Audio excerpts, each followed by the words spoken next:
Fala galera, meu nome é Danilo Pereira e este é o canal Vostok, a sua janela para o leste europeu.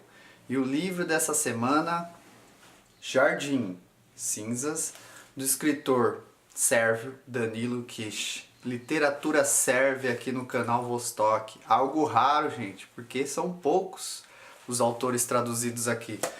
Mas Danilo Kish é um dos poucos, mas um dos grandes, porque foi o escritor iugoslavo. Ele nasceu em 1935 em Subotica, antiga Iugoslávia, hoje território da Sérvia, num período de muito conflito, né, no mundo, e perdeu o pai logo cedo durante a Segunda Guerra Mundial, e grande parte da sua família morreu num campo de concentração nazista.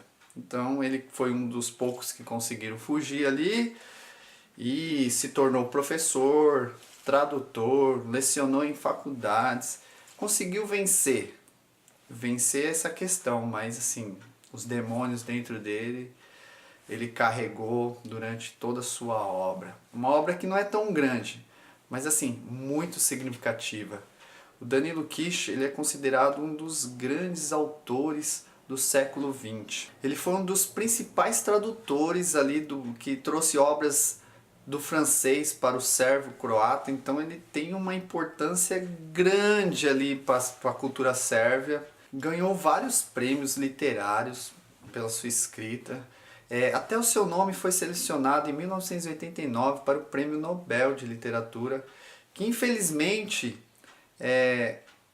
ele não ganhou porque o câncer o derrubou no mesmo ano.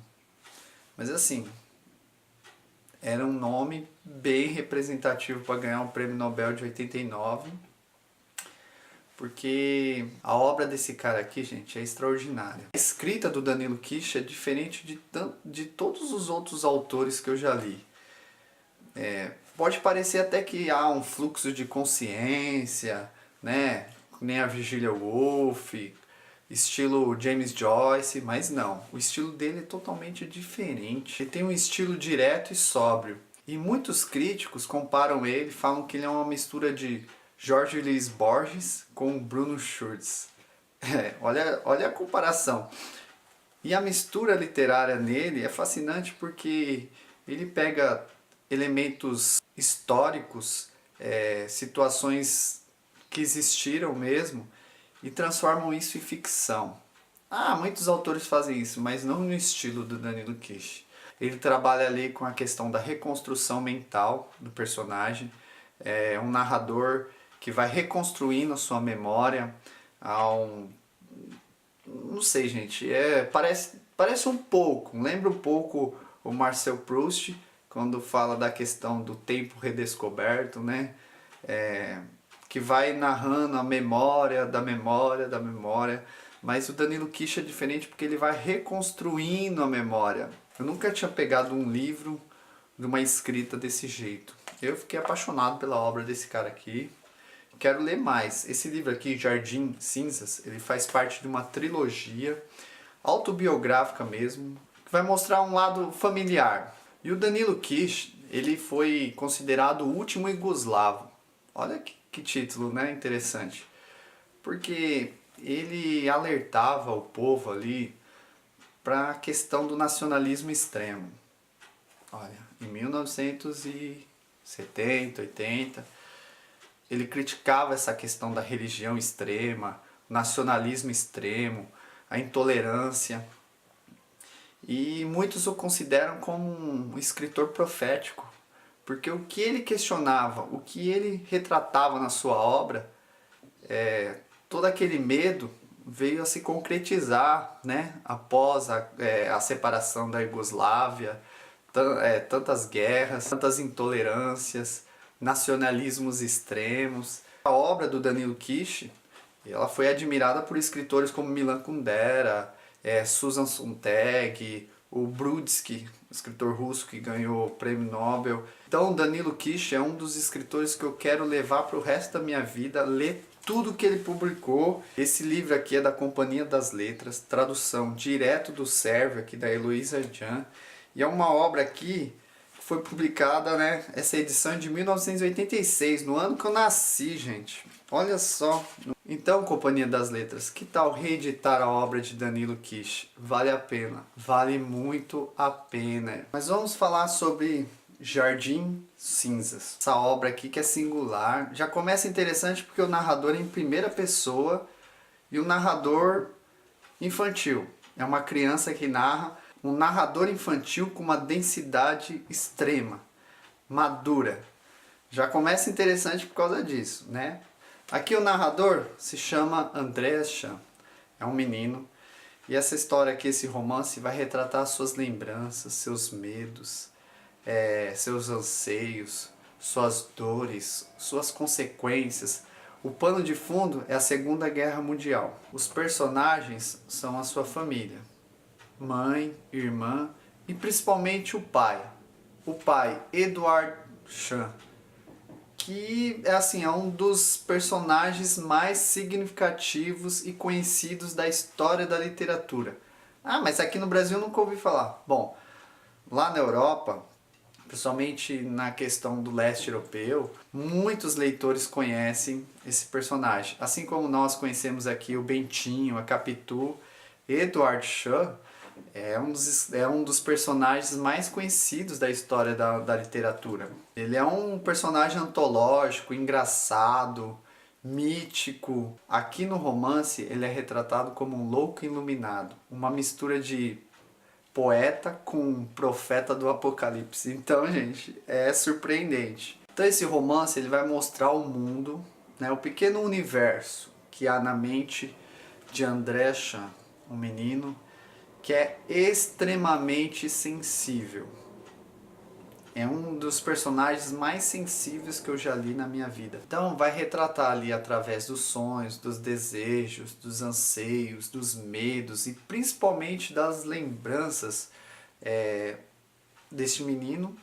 As lembranças muito mais pelo pai. Há sim esse conflito entre pai e filho. A psicologia vai explicar melhor do que eu essa questão, né? Tudo aquele complexo de Édipo, que existe aquele conflito entre pai e filho.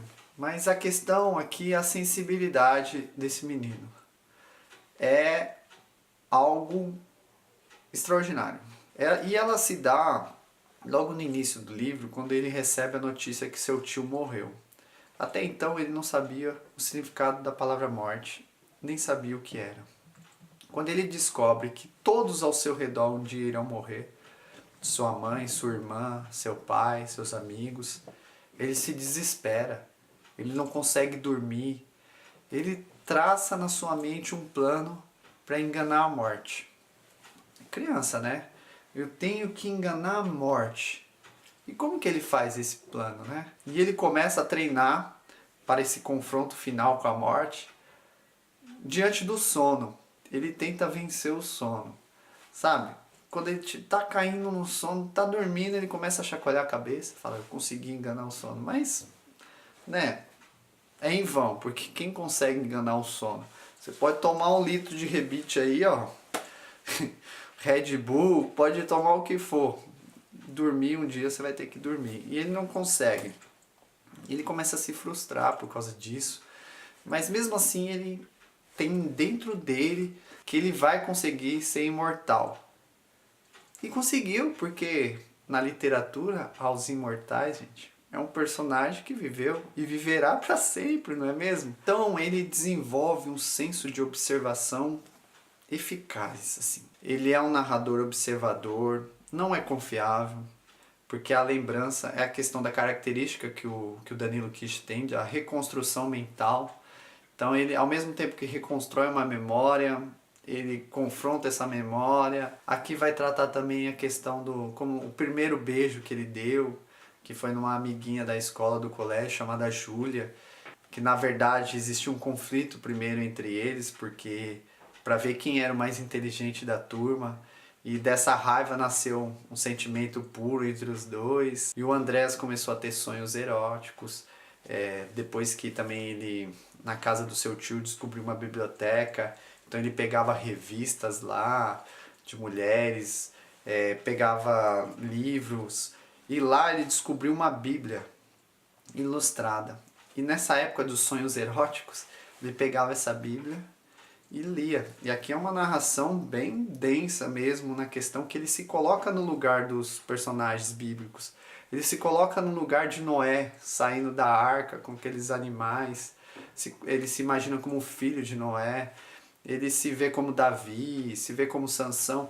E ele vai narrando aqui como se ele fosse os personagens bíblicos. Então é uma narração dentro da narração. Uma linguagem espelhada que eles falam dentro da literatura. Mas tudo isso serve apenas para mascarar a real situação, que é a questão da Segunda Guerra Mundial, o Holocausto, que tanto perseguiu o Danilo Kish e a família Chan. Interessante que o nome do pai do Danilo Kish era Edward. Então, os críticos afirmam que existe esse conflito entre pai e filho, devido ao próprio Danilo Kish também, que teve pouco contato com o pai. Esse romance, ele é totalmente autobiográfico, faz parte de uma trilogia. E o título, Jardim Cinzas, na verdade é uma breve citação ao Holocausto. Por quê? Jardim significa vida, né? Significa algo belo. E cinzas é relacionado ao Holocausto, porque o que o Holocausto, né? O que a guerra toca, o que o nazismo tocava, virava cinzas. Podia ser jardim, podia ser casa, podia ser famílias, podia ser etnias, podia ser nações. E essa é uma crítica ao Holocausto. Aquilo que virava cinzas. Tudo virava cinzas. O Edward Chan, ele some durante 20 anos. Até então, para o filho, ele havia morrido em algum campo de concentração. Mas ele retorna rico, casou com uma viúva e abriu uma padaria moderna, porém faliu. Voltou a ser pobre. Aí ele vivia na floresta pregando panteísmo. Aí as pessoas achavam que ele era um espião nazista, tentaram lixar ele. E ele foi explicando que não, que ele era apenas um mensageiro de Deus, que para purificar o mundo, Deus tinha mandado ele, se considerava na pele de Cristo, né? Então existe toda essa densidade religiosa também, esse confronto do pai, mas como eu disse, não espere você, leitor, chorar com esse livro, não. Mas assim, o que eu posso dizer é que ele vai trazer para você, assim como trouxe para mim. A escrita do Danilo Kish tem uma seriedade tão profunda que é daqueles livros que você fecha. Eu fechei a última página aqui, ó, e veio o silêncio sobre mim. É aquelas obras que te fazem ficar em silêncio, apenas pensando, questionando. E o Danilo Kish, ele é um escritor que eu não quero colocar apenas na minha estante, não. Danilo Kish, ele conquistou espaço no meu coração de leitor. Eu quero ler tudo desse cara. Eu quero conhecer a obra dele porque é sensacional, gente. Jardim Cinzas, Danilo Kish. Esse foi o livro da semana.